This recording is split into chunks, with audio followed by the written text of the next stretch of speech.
We are lifting our focus on the investment in Pacific security issues, advancing new initiatives with support for Pacific Island countries on key security priorities, including security sector leadership, capability, tackling transnational crime, illegal, unreported and unregulated fishing, which is devastatingly bad if we do not get on top of that, border management and security, and cyber security. The government has ensured that the reset is underpinned by substantive new resources. An additional $842 million over 5 years in budgets 2018 and 19 has been allocated to the New Zealand aid budget.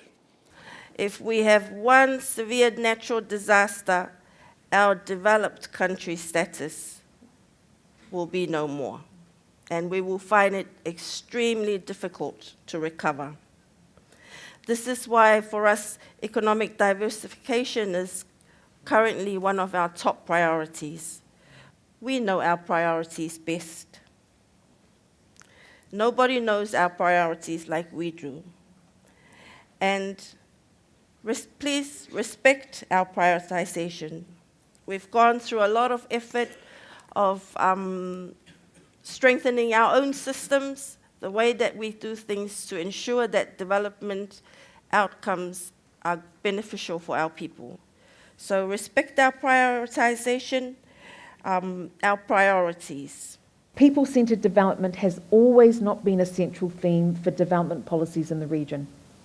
And my sense is in the current reset and the step-up policies, it is not as explicit as it should be. So we've learned in this region that after many decades of development, that sustainable development and change, whether it's in the areas of climate, fisheries and oceans and so forth, without the human and social development dimension at the centre of all change, nothing will happen, nothing will change. It's actually not about more money. It is actually about the partnership, the accompaniment, the collaborative way in which we problem solve together. And it's actually not about more money, and our leaders were very clear in Tuvalu when they said that. So when I think about New Zealand and I think about Australia and I think about the posture in which they are moving towards stronger accompaniment in the region, I do want to think about and ask our development partners, what is the change they want to see in the region? Is it marginal? Is it business as usual? Or is there real adaptive change that underpins the new way of thinking around these policies? With the Pacific Reset, New Zealand's development money has significantly increased in the so-called compact states. It's increased to 15 million. So this is still about 1% of the Pacific aid budget, but it's enough to be genuinely useful. But if New Zealand does want to embed itself as a partner of choice alongside Japan, Taiwan, China, Australia, and of course the main player in the North Pacific who spends the most money by hundreds of millions, but they get the least amount of credit, the US, my advice to the New Zealand government is to listen to what the Pacific Islanders, have to say. Listen to what they say that they want. And what do they want? There is an indelible tension between geopolitical competition in the region and local or Pacific identified security imperatives. This is playing out in the increasing securitization of the region itself through an expanded hubs and spokes type network of security treaties, defense exercises, mill-to-mill arrangements, security and intelligence focused institutions, and fusion centers, to name a few. It is possible to align interests in accordance with the Boy Declaration, but that means expanding both the concept of security and diversifying who is at the table. Methamphetamine is identified as the highest potential risk to Pacific communities. Cocaine is, by volume, the most significantly trafficked drug in the region. And you can understand when you look at the map, obviously, that principally cocaine comes from South America and it comes across the region. We had the Chiefs' annual conference a few months ago in American Samoa. The Chiefs sat around and talked about a lot of issues, but the focus of the conference was drugs and drug harm in Pacific communities. And traditionally, the Pacific has been a transshipment route. So drugs go from South America or perhaps even North Asia through into principally Australia and New Zealand as the main users of those products. Increasingly and anecdotally, the Chiefs are finding that there's drug markets developing and settling in certain countries, principally in Polynesia. Also, the increasing pressures on maritime surveillance in the region due to the moving fish stocks, but also increasing challenges on critical infrastructure as we see more intense extreme weather events hit the region, particularly storm surges. Tropical cyclones, as I'm sure we'll learn this afternoon, are a bit different, becoming a bit more intense, maybe not more common, but the tracks are widening. So again, for our defence personnel deploying to areas after a response, being aware that some communities might be experiencing an event for the first time in future when they go and respond. So again, being really aware to community concerns and needs. So some of us actually, we were talking, as we do in the Pacific, you know, about the reset, the step up, the uplift, and now more lately, the elevate. You know, and we were talking about, you know, cosmetic surgery, you know, whether it was up here or down here. You know, but the point is, we hope it's not cosmetic surgery. You know, we do hope it is surgical in the sense that it's more direct and impactful in the decisions that we make. So one of the other, you know, words coming to the fore is more mature relationships. And I think that is a natural thing when you have a relationship, and especially long-term relationships, that in order for them to be enduring, they do have to move through the stages. And when we talk about more mature relationships, then I think in itself that is recognition, not only where we're at, but where we would like to go to. I do want to say that from the Pacific Islands perspective, the change of policy in New Zealand with regards to climate change is so welcomed by the Pacific Island countries. Because when we're talking about our collective, the new alignment or the new policy shifts in New Zealand brings their climate change policy in alignment with what the Pacific has been saying for a very long time. And we were very happy to do that.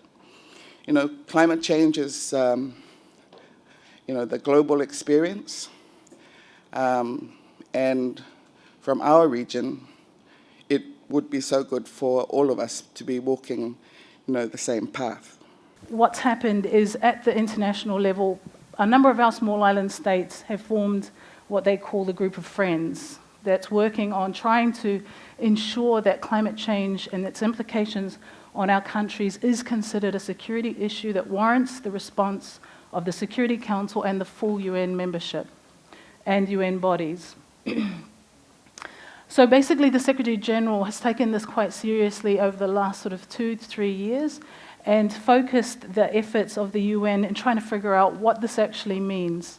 So they established what they call the Climate Security Mechanism, which is a very small team of people from UNDP, UNEP, and DPPA to build knowledge products on what this means and to try and figure out how we can advocate this issue to be taken up by all of the arms and arsenal of the UN system and partners to get this addressed. Climate change is now our daily reality, our lived reality. It is more than just an environmental issue, but a manifestation of a much larger ecological crisis, not of our own making, but one that we evidently are the first ones to suffer from. We all know this, but how much of a human connection do many of us in this room actually have to this crisis? Until you know that fear of the prospect of losing your homeland forever, you can never understand the dread that now permeates and fuels the urgency of the Pacific's call to action until you are in our shoes. From a Pacific person, a minister of this government, when Winston says that the reset is centered on our commitment to building deeper partnerships with the Pacific neighbors, here's my thinking. Our approach in building these deeper partnerships is to be open, free, frank in our conversations, where our yes means yes, our no's mean no. And like a true Pacific family, we need to operate on a level where we can argue, debate, disagree, and still maintain trusting and harmonious working relationship. You see, as a region, we're just too small. We cannot afford to be divided. Our strength is in working together, our collectivism, our cooperating at all levels and speaking with one voice in this region. I'm what you call a youth leader. What this means is a myriad of things, but I'd like to first highlight what we are not, because these are continued errors that continue to happen but need to stop immediately. We are not a box to check off a list to show that your organisation is being inclusive. We are not uninterested or unbothered in matters concerning our nation and region. And we are not voices and leaders of tomorrow. What we are leaders of today who care to take charge of the future that we will inherit, and we actually bring great value as individuals, especially in terms of innovation to combat the issues that we face. Some of our own young people have bought into that negative or deficit stereotypes of, I don't want to be another statistic, and I'm guilty of that. But as I've gone along this journey and identified that, we just actually need to reframe the narrative. And sometimes I know people in the Pacific region look up to Aotearoa New Zealand, but for this particular issue, we need to look up to our Pacific region and see the values that they have, like Alofa Tautua, Inati from Tokelau, they're the one talk system and so forth. So if we can look up to those and how we can embed those in education, particularly with the current reforms, that will enable a lot of our people to have a barrier-free education.